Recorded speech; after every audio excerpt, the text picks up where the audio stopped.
सैनिक भाइयों नमस्कार। आज हम लोग मार्च महीने का पेंशन मैसेज के बारे में जानकारी ले लेंगे। और एक बात है, जो स्पर्श में आकर पेंशन स्लिप भी अपडेट हो गया है, उसके बारे में भी जानकारी ले लेंगे। और अपना पेंशन कौन सा तारीख कब क्रेडिट होने वाला है उसका बारे में भी जानकारी ले लेंगे। इसी में आकर सिपाही से लेकर ऑर्डिनरी कैप्टन तक टेबल भी है मार्च महीने में कितना अमाउंट आपका खाते में क्रेडिट होने वाला है। मैसेज देख लेना, यही मेरा ही है। इसी में आकर 1 अप्रैल 2025 को 32,290 रुपीस मंथली पेंशन क्रेडिट होगा बोलकर आया हुआ है। ये दूसरा साल का है, उनका भी 46,148 रुपीस क्रेडिट होगा बोलकर मैसेज आया हुआ है। परसों में पेंशन स्लिप अपडेट हो गया। परसों में पेंशन स्लिप मार्च महीने का अपडेट हो गया है। आप लोग चाहे तो एक बार स्पर्श में लॉगिन होकर आपका पेंशन स्लिप डाउनलोड कर आपका पेंशन कितना आने वाला है पूरा जानकारी आराम से आप लोग ले सकता है। डिस्प्ले में देखना, यही है मार्च का पेंशन स्लिप फॉर मार्च 2025। मार्च महीने का है, लेकिन मार्च में कितना पेंशन कितना डीए के साथ आ रहा है पूरा जानकारी ले सकता है। और मैसेज तो पहले ही आ गया है, लेकिन कुछ भाई लोग के लिए मैसेज भी नहीं आया होगा। उन लोग क्या कर देना, जो स्पर्श में लॉगिन होकर आप लोग आराम से जानकारी ले सकता है आपका पेंशन कितना क्रेडिट होने वाला है। जो पेंशन स्लिप में देखना, ये हवलदार साहिबान का है, 2012 में रिटायरमेंट है। उनका बेसिक आकर 23,432 है। डीए का अमाउंट मिल रहा है 12,490 है। Total pension 35,851 rupees. Commutation cutting 3,632 जाने के बाद बैलेंस 32,290 रुपीस तक उनका खाते में क्रेडिट होने वाला है। और उसके बाद देख लेना, इनका कंप्टेशन आकर कब खत्म हो रहा है, 17 मई 2027 को इनका कंप्टेशन कटिंग खत्म होने वाला है। ये सही डेट है या गलत है, आप लोग एक बार जानकारी लेना बहुत जरूरी है। नहीं होने से हम लोग सरकार के लिए ज़्यादा ईएमआई बन देगा। उसके बाद नेक्स्ट देख लेना सार्स का, ये भी हवलदार साहिबान का है। इनका भी देखो 46,148 रुपीस मैसेज आया हुआ है। 1 अप्रैल को इनका पेंशन क्रेडिट हो जाएगा। डिसेबिलिटी पेंशन का है, इसमें भी देख लेना। मार्च महीने का पेंशन स्लिप ये कब रिटायर्ड है, इनको सर्विस पेंशन भी मिल रहा है और डिसेबिलिटी पेंशन भी मिल रहा है। ये आकर 31 दिसंबर 2019 को रिटायर्ड हुआ है।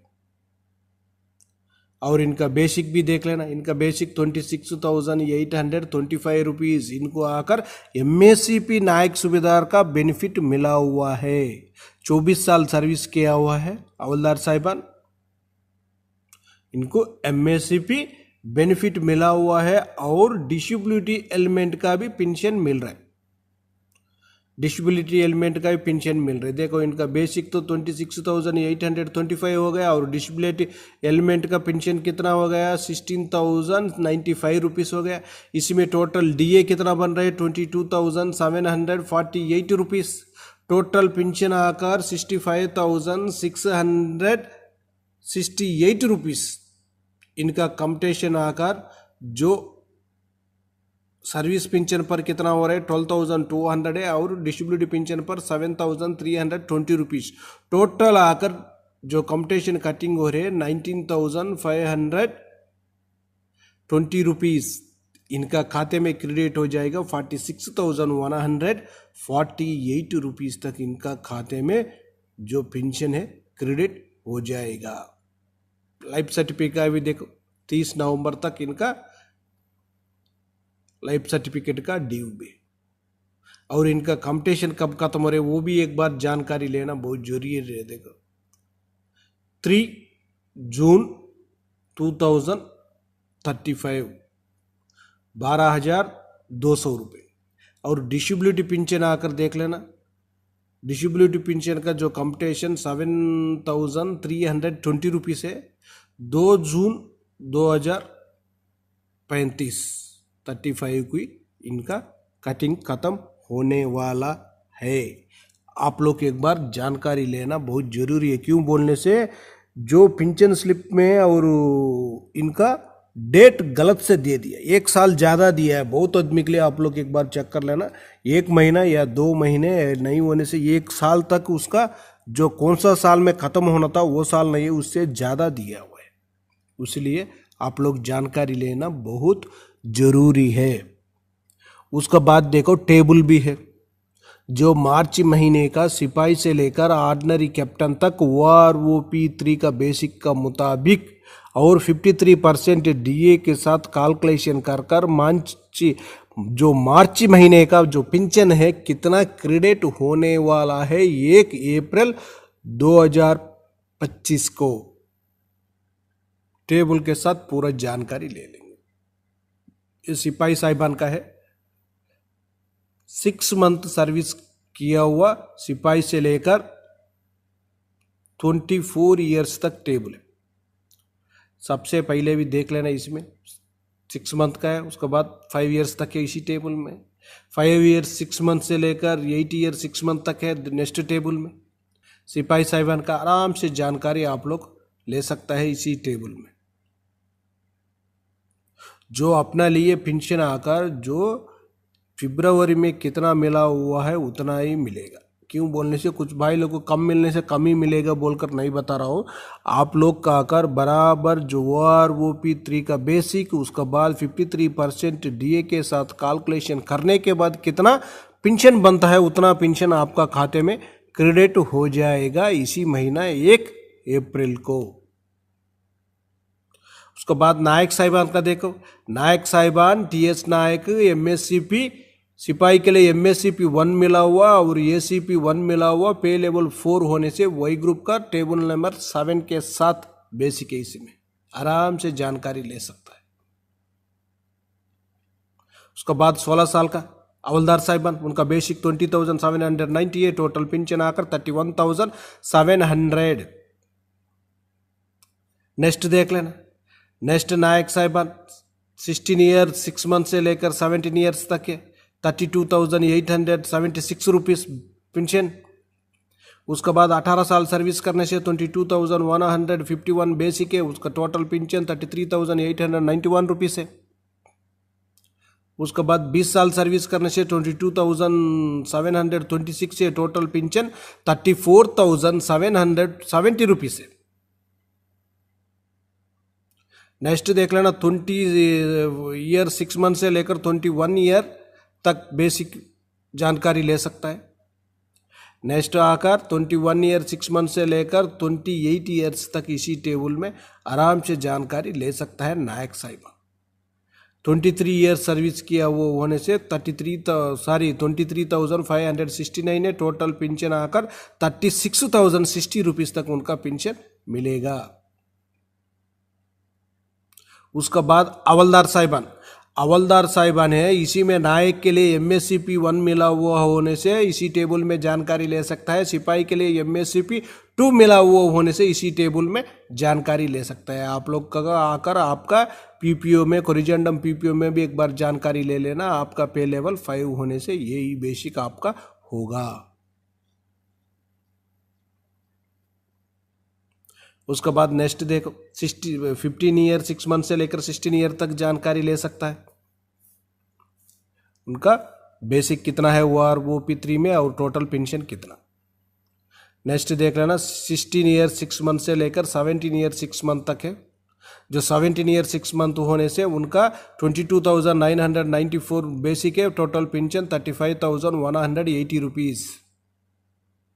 उसके बाद 18 साल से लेकर 19 साल सर्विस किया वो होने से उनका बेसिक 23,432 है, टोटल पेंशन 35,850 रुपीज़। उसके बाद 19 साल 6 महीने वाला का भी जानकारी ले सकता है। 20 साल से लेकर 22 साल तक है इसी टेबल में। 20 साल से लेकर 21 साल वाले के लिए 37,887 है, वही 22 साल वालों के लिए भी सेम बेसिक बेसिक भी है और पेंशन भी है।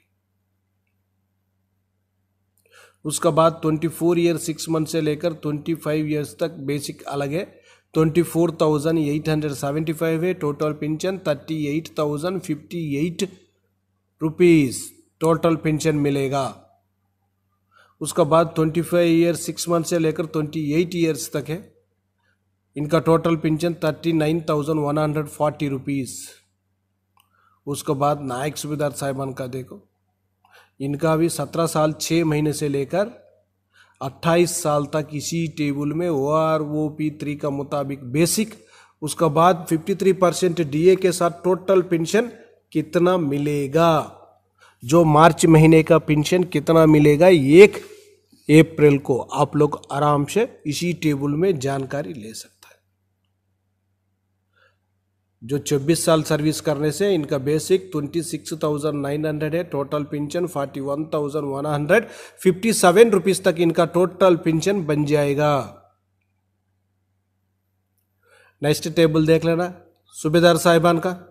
सूबेदार साहिबान का आकर 20 साल 6 महीने से लेकर 30 साल तक इसी टेबल में है, जो OROP3 का बेसिक का मुताबिक और 53% DA के साथ टोटल पेंशन कितना मिलने वाला है इनको आराम से जानकारी ले सकता है। 28 ईयर से लेकर 29 ईयर 6 मंथ तक एक ही बेसिक है, 30,175। टोटल पेंशन 46,167 रुपीज तक इनका टोटल पेंशन मिलेगा। नेक्स्ट सूबेदार मेजर साहिबान। सूबेदार मेजर साहिबान का 28 ईयर से लेकर 32 ईयर से और भी ज़्यादा सर्विस करने से भी इसी टेबल में जानकारी ले सकता है। जो 32 ईयर सर्विस करने से उनका बेसिक 34,575 है, इनका टोटल पेंशन 52,899 रुपीज तक इनका टोटल पेंशन बनेगा। नेक्स्ट देख लेना ऑर्डिनरी लेफ्टिनेंट साहिबान। ऑर्डिनरी लेफ्टिनेंट साहिबान का 25 ईयर 6 मंथ से लेकर 32 ईयर 6 मंथ से और भी ज़्यादा सर्विस करने से भी आप लोग इसी टेबल में जानकारी आराम से ले सकता है। इसी में आकर सर्विस ज़्यादा करने से बेसिक ज़्यादा दिया हुआ है, 46,300 है, टोटल पेंशन 70,839 रुपीज़ तक है। उसके बाद ऑर्डिनरी कैप्टन साहिबान का देखो, 25 ईयर 6 मंथ से लेकर 32 ईयर 6 मंथ से और भी ज़्यादा सर्विस करने से ज़्यादा पेंशन मिलेगा।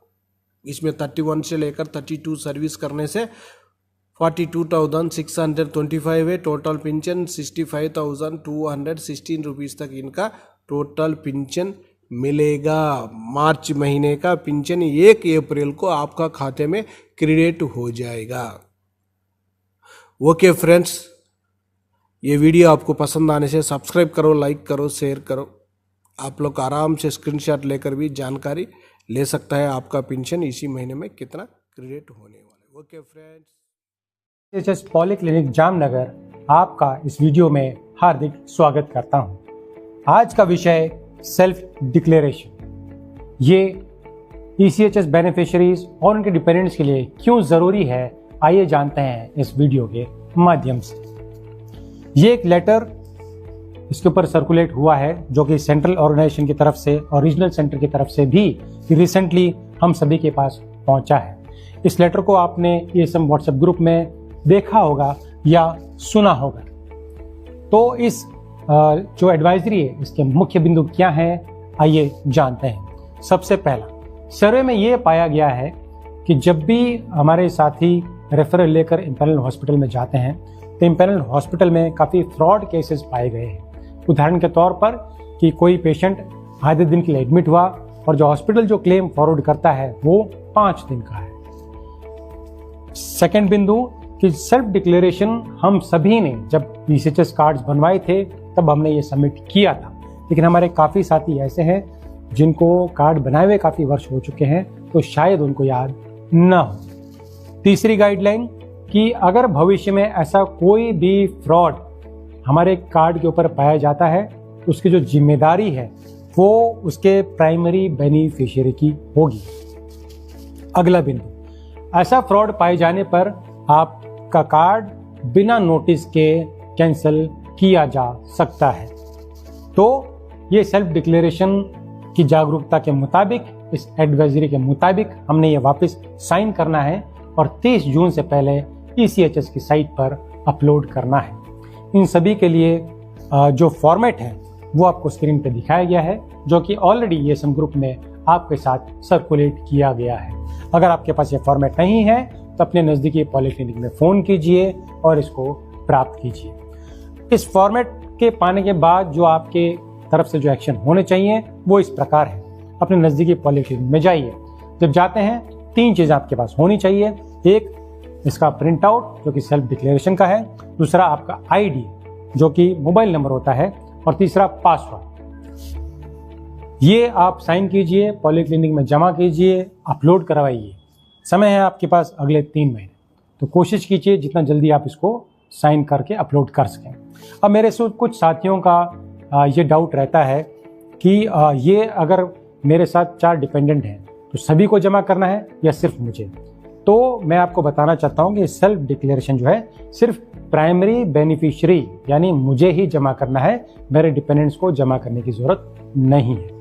दूसरा, ऐसे कुछ साथी हैं जिनको ये पासवर्ड नहीं है, उनके पास काफ़ी वर्ष हो चुके हैं और पासवर्ड याद नहीं है। तो इसके 2 तरीके हैं। अपने नज़दीकी साइबर कैफ़े में जाइए जो कि इस तरह का काम करते हैं, उनसे आप रिक्वेस्ट कीजिए तो आपका वो पासवर्ड ECHS की साइट पर जाकर रीसेट कर सकते हैं। दूसरा, आप अपने मोबाइल से खुद भी ये पासवर्ड रीसेट कर सकते हैं। और दोनों से बात ना बने तो कार्ड के पीछे की तरफ एक टोल फ्री नंबर आप देखेंगे, उस पर फ़ोन करके भी आप अपना पासवर्ड रीसेट करा सकते हैं। तो मैं उम्मीद करता हूँ कि इस वीडियो की जानकारी आपके काम आएगी। इसी के साथ मैं आपकी इजाज़त चाहता हूँ।